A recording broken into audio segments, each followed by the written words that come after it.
So why are groceries so expensive right now? And why is food inflation happening? This is actually going to be a little bit of a different video I'm going to do here at Marketing Food Online. I wanted to expose a issue which a lot of food entrepreneurs are obviously facing because they buy ingredients and food prices have gone up, of course, as you notice at the grocery store. But not only for food entrepreneurs, but just people who feed their families in general.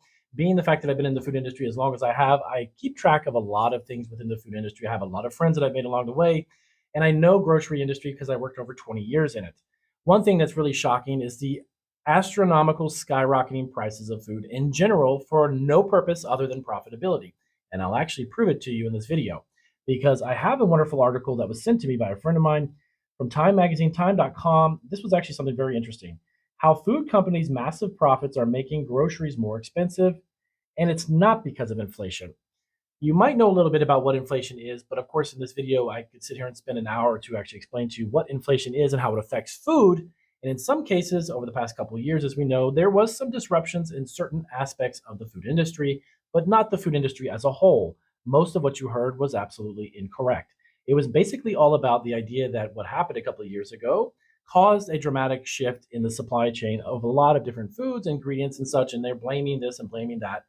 Well, let me show you this article and watch this article and watch this video all the way to the end. I'm only going to take a few minutes of your time, but you need to be aware of this. And you should be a little upset, to say the least, because when I saw this, I was quite upset. So it's actually been quite some time over the past couple of years that we've heard stories about inflation. I'm going to read a little bit of this up to you. So a bag of potato chips that could have been purchased for $5.36 last year would cost you around $6.17 today. Now, this article, by the way, was written in this year of 2023. Obviously, across the country, the high grocery prices have crunched budgets for essential food items as well. And that's something that we've noticed, from eggs to milk and staples, basic things, right? Keep following me with it. Experts say that these profits are helping to make groceries even more expensive. But at the same time, some of the largest food corporations were racking in profits. Okay, so this was an interesting. The U.S. Labor Secretary Robert Reich said, "Follow the money, and the story is clear. Food corporations are using inflation as a cover." Okay, follow me. Food corporations are using this as a cover for inflation, raising prices unnecessarily, using the term inflation and all of these other excuses. And I'll prove to you they actually have numbers to back this up that all of this was completely fake. And the fact of it is it's really shocking that these companies have done this because not only in the U.S., but it's all over the world in different countries that this is going on. On Tuesday, Conagra Brands. Now, Conagra Brands owns a multitude of food products and things that you eat on a daily basis. Conagra, one of the largest consumer packaged food basic companies in the United States, announced that it had posted nearly a 60% profit year over year in December of 22 to February 23. Did you hear that? A year over year of a 60% increase in profits. So if inflation was such a big factor, why would they have such a gigantic profitability for their line of products? So the Chicago-based company, which actually makes a long list of grocery staples, including Chef Boyardee, Hunt's, Slim Jim's, Ready Whip, and Marie Callender's frozen meals, they reported a net income of $342 million, up from $219 million in the same quarter. Now, if you don't understand what a quarter is, that's only 3 months. So in the span of 3 months, this company's income went from $219 million to $342 million. Now, this is just one. Now, hold on one second. I'm going to show you the rest of this. So Conagra attributed the rise of quarterly profits to inflationary price increases, despite facing more impactful supply chain disruptions than anticipated. Okay, right. So their chief executive of Conagra, Sean Connolly, said that on an earnings call with shareholders that the company's sales growth was primarily driven by inflation-justified price increases and a willingness, listen to this carefully, a willingness by consumers to pay higher prices. The CEO of Conagra said that you were willing to actually pay more for your food. So that was one of the reasons why they actually raised prices, because consumers' willingness to pay higher prices. That makes a lot of sense. So Connolly added that while these inflationary cycles are painful for manufacturers to go through to a degree, sometimes they're actually quite good for you because they become a catalyst for getting the price right. Okay, so here's an example. These are 3 different huge food companies. Cal-Maine Foods, 40 million to 323 million. They were up 718% over the past year. These are, by the way, these are going to be incomes for these companies for just the past year alone, up 718%.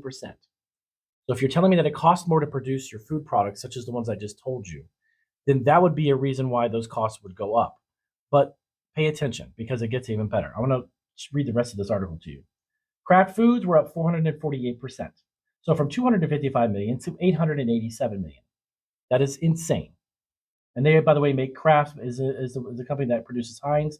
They own Oscar Mayer, Jello, Oreo Lunchables, Smart Ones, Weight Watchers, Kool-Aid, and so on. You get the point. Last one is ConAgra Brands, up 56%. So 219 million year over year, $342 million. Now, ConAgra is the only food company that's actually making profits off this inflation-driven price increases. Kraft is doing the same, as I just mentioned, and Tyson Food, one of the largest meat producers, more than doubled its profits between the first quarter of 2021 and 2022. Let me repeat that again. Tyson Foods, which is one of the largest meat companies, they make chicken nuggets, they make chicken breasts and chicken wings, all kinds of meat products, more than doubled their profits from 2021 to 2022. General Mills, which owns Kix, Trix, and Chex, among other recognizable brands, its fourth quarter profits was 70 or 97% above what it was previously. Now, this gets even better. Let me show you this. So over the last year, the price of food eaten at home has soared more than 10%, according to the Bureau of Labor and Statistics. Now, scroll down just a little bit more and I'll show you. When shareholders see that other corporations are getting away with high pricing, they start wanting to get in on it. So do you understand what that comment is, by the way? And this was said by Chris Becker. He was a senior economist at the Groundworks Collaborative. Now, this is a company that actually looks at economic policies and issues within the economy. Now, the thing of it is that when shareholders see other corporations getting away with higher pricing, they want to get in on it. He says, so other corporations then raise prices to deliver profit margins. It has nothing to do with the inflationary price. It has nothing to do with inflation or the cost of products, which is the same excuse that they pass on to consumers when you watch TV and you get a commercial, you get something in front of you, or a news article, or something delivered to your email saying that the news of the day is the fact that inflation has affected food prices. No, it's basically profitability. And it gets even worse because listen to this. In other industries, like electronics or home furnishing, consumers are likely to cut back on spending if prices go too high. But obviously, that's not been a big issue or concern in the food industry, executives say. Obviously, because you have to eat. You can't eat your sofa or your PlayStation. So food companies are taking advantage of this very precarious moment, says Irit Tamir. He's a director of Oxfam, America's private sector department, which seeks to fight inequality to end poverty and injustice. Now he says, quote, they are hiding behind a very good story of inflation and, of course, wars that happen all over the world to say that they need to raise prices. But they're actually just creating a smash and grab profit exploitation and exaggerating the inflationary issues that impact food pricing. So all in all, this article is telling you, look, if your food has gone up, it's because we're really trying to make profits and ensure that our stockholders make enough money. It's not an issue of inflation. It's not an issue of supply chain. All of those excuses could have been gone out the door 2.5, maybe even 3 years ago. But now they're still using it to raise up prices. So you and your family have to pay more money. And the reason why I also wanted to do this video is I'm a father of two and I'm a husband, a family of four. And I used to spend on average about per week, about 180, maybe $190 for food. My average grocery bill now is at least over $300 every single time I shop. So this information affects me just as much as it affects you. But I thought I'd raise it to your attention because if you can pass this video on and educate people who don't know about this, you should boycott some of these brands. You should tell some of these grocery chains and tell them, why are you still raising prices? It has nothing to do with the cost of production and producing them. So let me go on just a little bit more, then I will let you let you go, and you can definitely enjoy the rest of your day. So it's not just packaged food manufacturers also that are experiencing a recent profit boom thanks to the rising prices. Joe Maxwell, the president of Farm Action, a nonprofit that campaigns against corporate influence in the farm industry, some food producers and suppliers are also reaping benefits. Back to what I was talking about earlier with Cal-Maine Foods. So Cal-Maine Foods, the largest egg producer in the U.S., reported that its revenue doubled, a profit surge of 718% last quarter because of higher egg prices.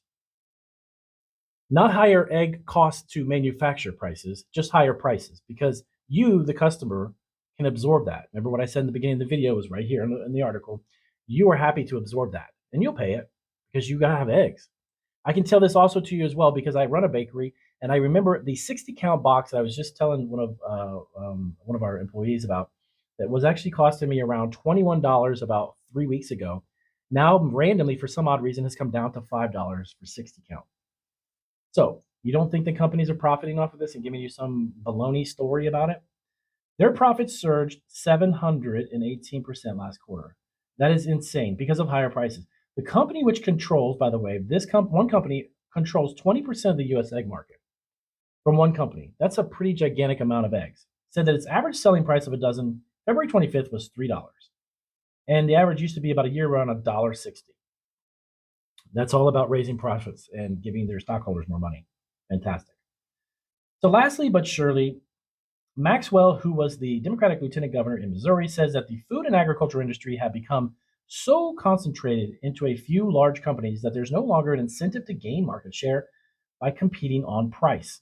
Quote, the market dynamics do not work, he says. Today, a primary cause of food inflation in this country is the market concentration that allows for price gouging. So it's not all about inflation. It's not about the cost to produce eggs, food, whatever it is, any type of food products. It's all about the concentration and the tighter grip that a few amount of these companies who produce the food you eat and the food you use for your food business, it becomes smaller and smaller. And that concentration allows them to grab as much money from you as possible. They're going to squeeze out as much profit as profitable because they want to show their stockholders, obviously, that they're making enough money for stockholders to keep the stock and the company can be profitable. So next time you buy your food, enjoy the fact that you're contributing to the profitability of a company and they're gouging your paycheck every single week. What can you do about it? Well, you can obviously boycott the brands. You can write letters. You can obviously create videos. You can pass this video on to someone and educate them. And you can also write to your local government and tell them, look, you guys need to do something about this because it's funny how smaller and smaller amounts of companies are controlling more and more of your food. And that's going to be a problem. And in 10, 15 years from now, there's going to be even smaller amounts of companies having more control over the food and dictating to you, the consumer, exactly what you're going to pay. And they're going to tell you some bologna sandwich story about inflation and the cost to produce it, or supply chains, or there's some random war over on the other side of the world that costs your eggs to go up in your state of Kentucky, for crying out loud. There's nothing to do with it. But well, what do I know, right? Okay, so if this video was helpful and informative, please give me a big thumbs up. If you've got questions or comments about your food and the cost that you're paying, let us know in the comments down below. I'll see you guys in the next video.